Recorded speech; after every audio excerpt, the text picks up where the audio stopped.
Welcome to our YouTube channel study to fly up. Study to fly അപ്പിൻ്റെ പുതിയൊരു വീഡിയോയിലേക്ക് നിങ്ങൾക്ക് എല്ലാവർക്കും സ്വാഗതം. അപ്പോൾ വീഡിയോ ഫുള്ള് കാണാനും സബ്സ്ക്രൈബ് ചെയ്യാനും ഷെയർ ചെയ്യാനും ബെല്ലൈക്കണിൽ ഞെക്കാനും ഒന്നും നിങ്ങൾ മറക്കരുത്. അപ്പോൾ ഇന്നത്തെ ടോപ്പിക് എന്ന് പറയുന്നത് ബ്രിട്ടീഷുകാർക്കെതിരെ നടന്ന ആദ്യകാല കലാപങ്ങൾ. അപ്പോൾ നമുക്ക് ടോപ്പിക്കിലേക്ക് പോവാം. ബ്രിട്ടീഷുകാർക്കെതിരെ നടന്ന ആദ്യ കലാപമാണ് ആറ്റിങ്ങൽ കലാപം.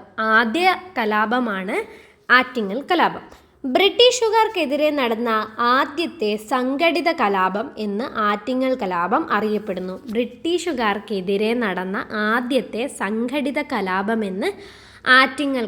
അറിയപ്പെടുന്നു. 1721 ഏപ്രിൽ 15-നാണ് ഈ കലാപം നടന്നത്. 1721 ഏപ്രിൽ 15-നാണ് ഈ കലാപം നടന്നത്. അക്കാലത്ത് വേണാട് ഭരണാധികാരി ആദിത്യവർമ്മ ആയിരുന്നു. കലാപകാരികളാൽ വധിക്കപ്പെട്ട ബ്രിട്ടീഷുകാരൻ ഗിഫോർഡാണ്. ആറ്റിങ്ങൽ കലാപവുമായി ബന്ധപ്പെട്ട് ഒപ്പുവെച്ച ഉടമ്പടി വേണാട് ഉടമ്പടിയാണ്.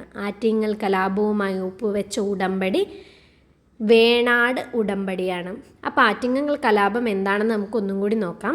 ബ്രിട്ടീഷുകാർക്കെതിരെ നടന്ന ആദ്യത്തെ സംഘടിത കലാപം 1721 ഏപ്രിൽ 15-നാണ് ഈ കലാപം ആരംഭിച്ചത്.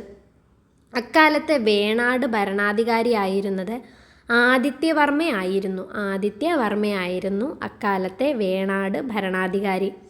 കലാപകാരികളാൽ വധിക്കപ്പെട്ട ബ്രിട്ടീഷുകാരൻ ഗിഫോർഡാണ്. ആറ്റിങ്ങൽ കലാപവുമായി ബന്ധപ്പെട്ട് ഒപ്പുവെച്ച ഉടമ്പടി എന്ന് പറയുന്നത് വേണാട് ഉടമ്പടിയാണ്.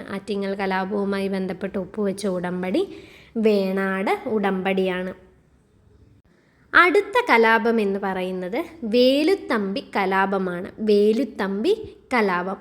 തിരുവിതാംകൂറിലെ ആഭ്യന്തര കാര്യങ്ങളിൽ ബ്രിട്ടീഷുകാർ അനിയന്ത്രിതമായി ഇടപെട്ടതിനെതിരെ പ്രതിഷേധിച്ച ഒരു കലാപമായിരുന്നു വേലുത്തമ്പി കലാപം.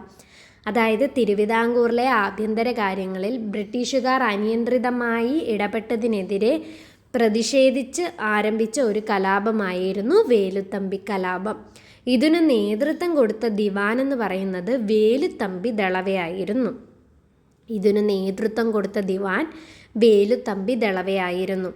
ആയുധമെടുത്തു പോരാടാൻ ആഹ്വാനം ചെയ്ത വിളംബരമാണ് കുണ്ടറ വിളംബരം എന്ന് വിളിക്കുന്നത്.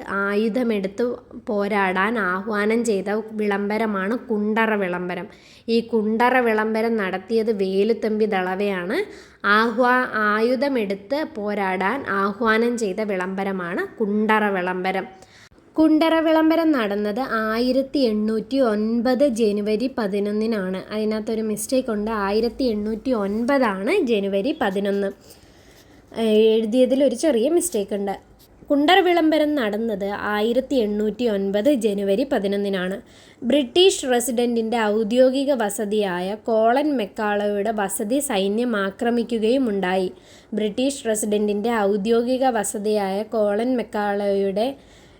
വസതി സൈന്യം ആക്രമിച്ചു. വേലുത്തമ്പി ദളവ ആത്മഹത്യ ചെയ്ത സ്ഥലം മണ്ണടി ക്ഷേത്രമാണ്. PSCക്കൊക്കെ ചോദിച്ചിട്ടുള്ളതാണ്.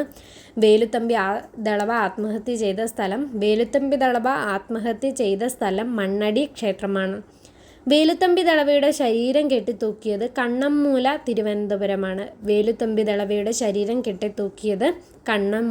തിരുവനന്തപുരം. അപ്പോൾ വേലുത്തമ്പി കലാപം എന്താണെന്ന് നമുക്ക് നോക്കാം. തിരുവിതാംകൂറിലെ ആഭ്യന്തര കാര്യങ്ങളിൽ ബ്രിട്ടീഷുകാർ അനിയന്ത്രിതമായി ഇടപെട്ടതിനെതിരെ പ്രതിഷേധിച്ച ഒരു കലാപമായിരുന്നു ഇത്. ഇതിന് നേതൃത്വം കൊടുത്തത് ദിവാനായിരുന്ന വേലുത്തമ്പി ദളവയായിരുന്നു. ആയുധമെടുത്ത് പോരാടാൻ ആഹ്വാനം ചെയ്ത വിളംബരമാണ് കുണ്ടറ വിളംബരം. 1809 ജനുവരി 11-നാണ് കുണ്ടറ വിളംബരം നടന്നത്. ബ്രിട്ടീഷ് റെസിഡൻറ്റിൻ്റെ ഔദ്യോഗിക വസതിയായ കോളൻ മെക്കാളോയുടെ വസതി സൈന്യം ആക്രമിക്കുകയും ചെയ്തിരുന്നു. വേലുത്തമ്പി ദളവ ആത്മഹത്യ ചെയ്ത സ്ഥലം മണ്ണടി ക്ഷേത്രമാണ്.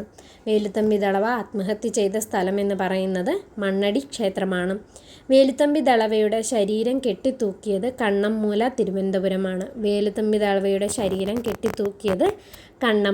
തിരുവനന്തപുരമാണ്. മൂന്നാമത്തെ പ്രധാനപ്പെട്ട കലാപമാണ് പഴശ്ശി കലാപം എന്ന് പറയുന്നത്. പഴശ്ശി കലാപത്തിന് നേതൃത്വം കൊടുത്തത് കോട്ടയം കേരളവർമ്മ പഴശ്ശിരാജയായിരുന്നു. പഴശ്ശി കലാപത്തിന് നേതൃത്വം കൊടുത്തത് കോട്ടയം കേരളവർമ്മ പഴശ്ശിരാജയായിരുന്നു. മലബാർ പ്രദേശത്താണ് പഴശ്ശി കലാപം രൂപം കൊണ്ടത്. മലബാർ പ്രദേശത്താണ് പഴശ്ശി കലാപം നടന്നത്.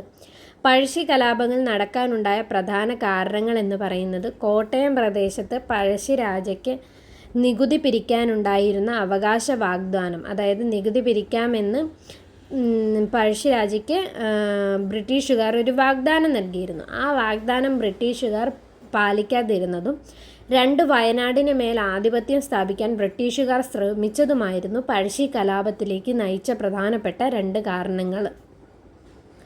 ഒന്നാമത്തെ പഴശ്ശി വിപ്ലവം എന്ന് പറയുന്നത് 1793 മുതൽ 1797 വരെയാണ്. 1793 മുതൽ 1797 വരെ ഒന്നാം പഴശ്ശി കലാപവും രണ്ടാം പഴശ്ശി വിപ്ലവം 1800 മുതൽ 1805 വരെ.